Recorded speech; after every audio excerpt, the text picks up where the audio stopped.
And welcome to Riverside Episcopal Church. Our podcast each and every week is where faith, community, and everyday life intertwine. We believe in being guided by God's Word and embracing every heart. You're invited to join us each and every Sunday at 10 a.m., and you can find more about us at riversidemcalla.org. So we bring you this week's sermon from Jennifer Grissom. So in the last, 11 minutes or so, we've had a lot of stimulus and information thrown at us already. We've sung a beloved hymn that I believe most of us probably know pretty well, one that we may actually turn to ourselves in times of personal distress. Then we read a lovely portion of a psalm that's entirely meant to sing of the goodness of God. But then we're met with this discombobulating reading from Paul. As Arla said, it's a tongue twister. And let's face it, no shade to St. Paul, who is growing on me. But at first reading, this can really only be described as a veritable word salad of cognitive dissonance. And even in our gospel reading, we get frustrated Jesus at first, who points out the whining hypocrisy and willful blindness of the generation. And make no mistake, that refers to us as well. Before he goes on to offer words of ultimate comfort. So I think the readings for today are terrific examples of the push and pull, the back and forth, the 2 steps up and 1 step back that we all seem to have in this human life. It seems like just when all the pieces of the jigsaw puzzle are falling into place, when everything seems certain and comforting, something happens to scatter it all over the place. The cat jumps on the table. Scatters everything all over the place, and we're faced with the unsettling agitation of putting it all back together again. I like to be in control. I'm sure that's a big shock to all you guys. And when I say that I like to be in control, I don't necessarily mean that I want to be in charge, although I don't always mind that either. What I mean by saying that I like to be in control is that I like to know what's coming next. I like to know what the next step is on any path.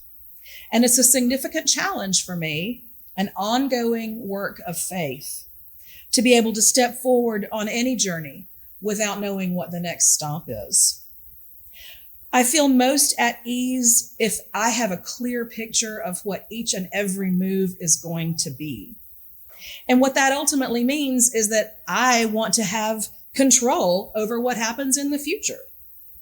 Maybe that's because I'm a cook and I find comfort in being able to visualize a recipe from start to finish before I even get started.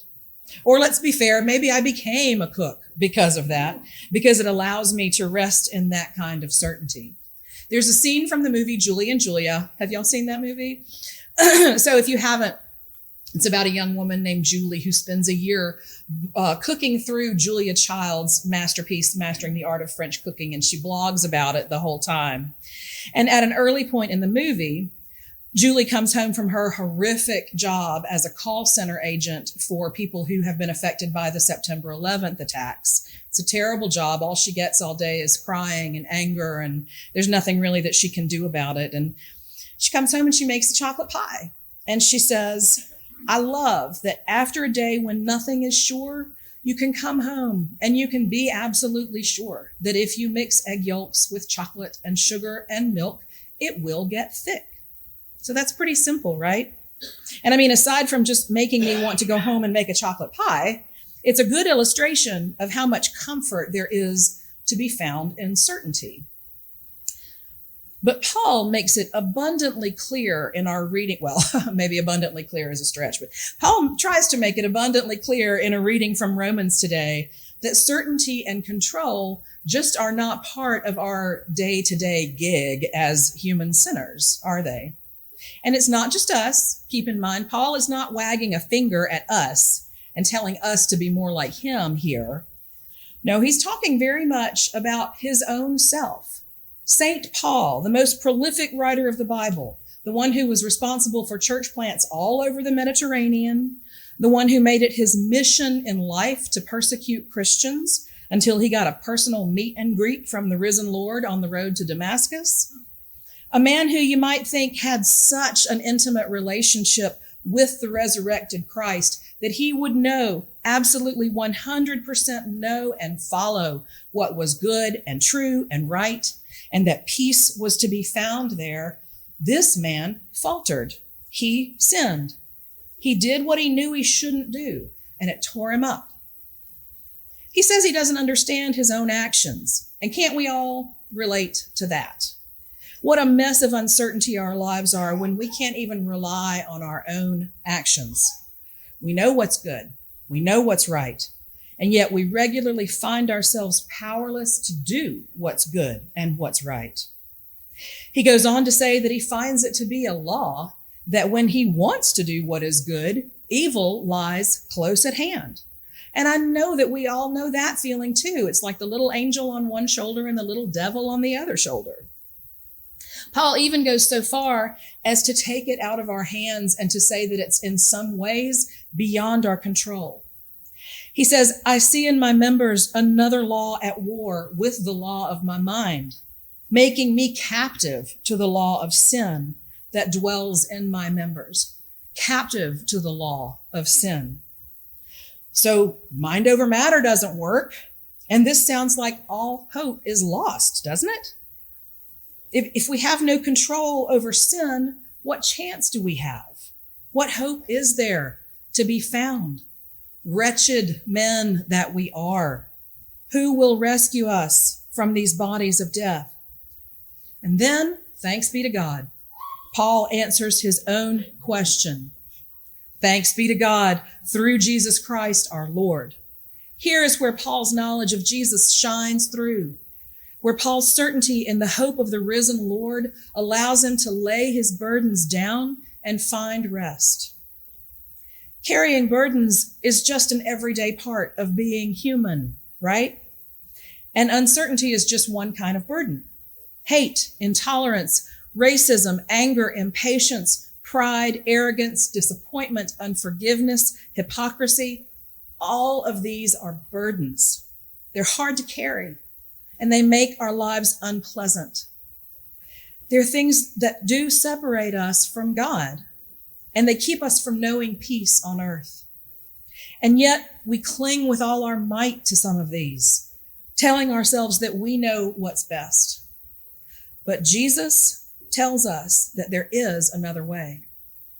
Come to me, all you that are weary and are carrying heavy burdens, and I will give you rest.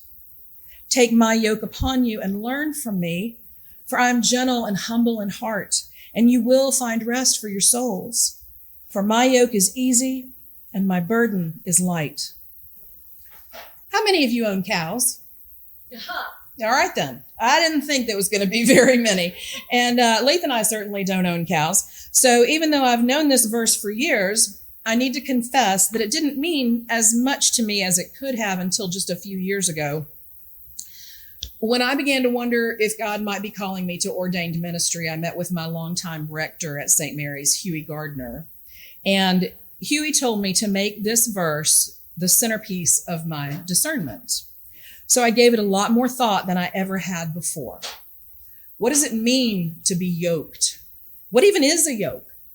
Literally speaking, and I tried to find one to bring in today as a visual aid, but no dice. But it's a piece of wood that's laid over the necks of two animals like oxen. And then there will be like two pieces of rope that they stick their heads through. So they're joined together. And it joins them together for purposes of plowing the ground or pulling heavy loads. So for Jesus to use the yoke as a metaphor means that Jesus is offering himself to be joined to you, to walk with you and share your load in partnership. Another thing to note is that when you are in this yoke, you literally cannot go off on another path. Unyoked, going off on a different path means you carry the burden completely on your own. Yoking yourself to Christ means that Christ bears the weight. Christ takes your burdens onto himself and offers you rest and peace. The power of sin is strong, though, and Paul reminds us that we will struggle to go our own way over and over again. And we think that we can handle the work on our own. And what happens when we break free from the yoke of Christ? The burden that we think we can carry on our own becomes heavier and heavier. Our anxiety gets stronger and our peace gets less accessible. Also note what Jesus does not say. Jesus does not say, "Come to me, all you who have it figured out."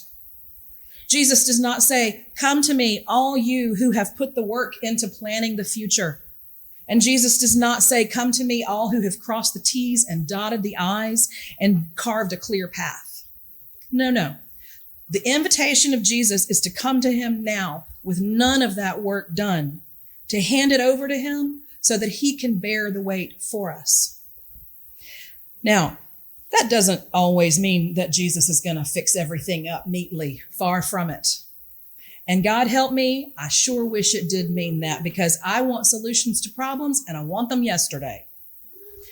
But what if my daily prayer is to ask Jesus to show me the work that is mine to do, to give me the strength and the grace to do that work, and then furthermore, to give me the strength and the grace to leave the rest of the work behind, to give the rest of the work to Jesus.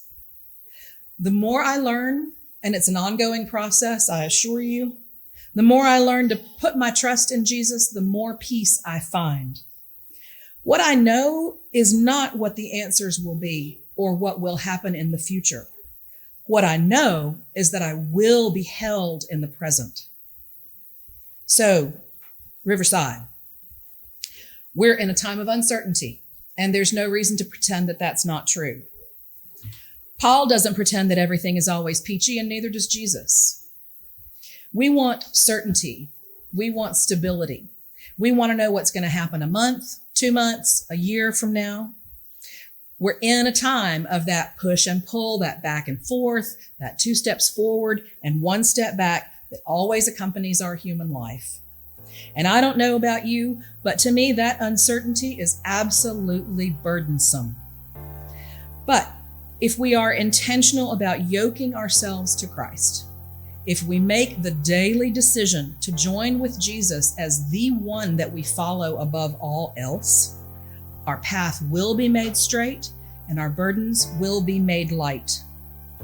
Even when we can't clearly see the way forward, Jesus is beside us, steering us and guiding us and leading us. In a world full of agitating burdens, yoking ourselves to Jesus provides the comforting and certain rest that our souls need. That is incredibly good news. And when we rest assured in that, we can truly say, thanks be to God. Amen. We are a community of believers striving to live out our faith into the world, and this inspiring message, a part of each and every Sunday. You're invited to join us, and to find out more, easy to do. Just go to riversidemccullough.org.